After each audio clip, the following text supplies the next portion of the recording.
I wanted to talk briefly about this, and we're running out of time, but I broke my thumb at a very critical juncture in the Special Forces Medic course, the Q course, the Phase 1, the movement from what was at that time called the 300F1 course, which at that time was at Fort Sam Houston in San Antonio, Texas, where I am now, and then the next part was down at Fort Bragg.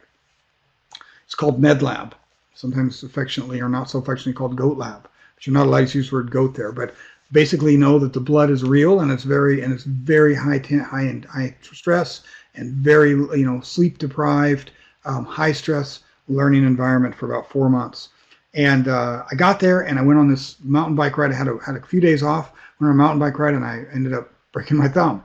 Right, and it was an avulsion fracture. This isn't the X-ray from my thumb, but it looked a lot like this. Right, that piece of bone avulsed off of there looked very much like that. I X-rayed it myself, of course, in the med lab there because we had our own X-ray machines, and saw that, and I was like, oh man. So I went up to the hospital and got out of the compound that we did our work in, we trained in, and the doctor insisted that I do an open reduction or have it pinned, and I insisted that it not happen. And that was, I couldn't just do that. A doctor is in the military. A doctor is you're disobeying a direct order, as an enlisted man for one, to do that. So I managed to talk him into not doing that and putting a cast on it. And he told me I was an idiot to get the hell out. And if he saw me back there, he was going to give me an Article 15. And, I was on my own.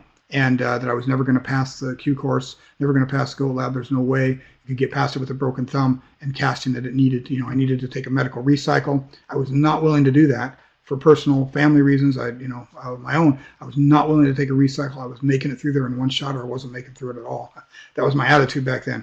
And so I cut off the cast, and I went to town, and I knew there was a little herb shop there because at that time I was already into herbs, and I had checked it out, and I got comfrey. The only things they had that could help me that I knew, the only herbs I knew at that time, again, this was like 26 years, whatever, it was 1990, I think, 1990. So, however many years ago that is, right? I guess that's 28 years ago.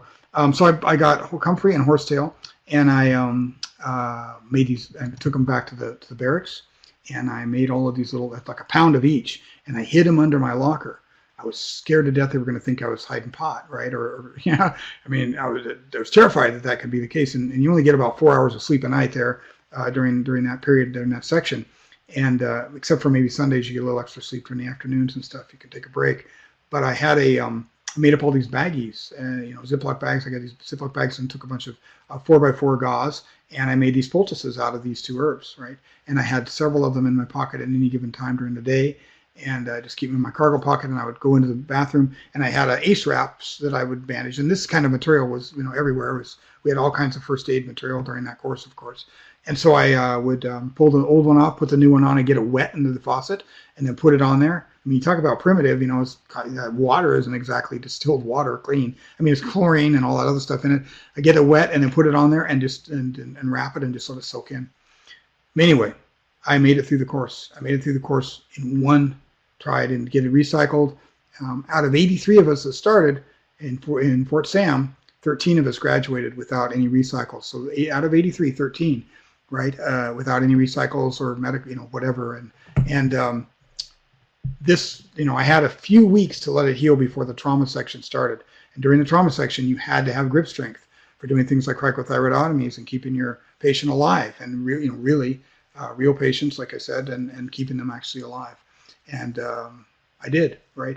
It was the comfrey and the horsetail that did this. This is how I made it through there. I've never had any arthritis, any problems on it. I have a little bit of a growth, like calcium deposit there, nothing major at all. I've never had a problem with grip strength. I had full grip strength within about 4 months, counter to what the doctor told me. And this is kind of my trial by fire into herbalism of really understanding that it worked.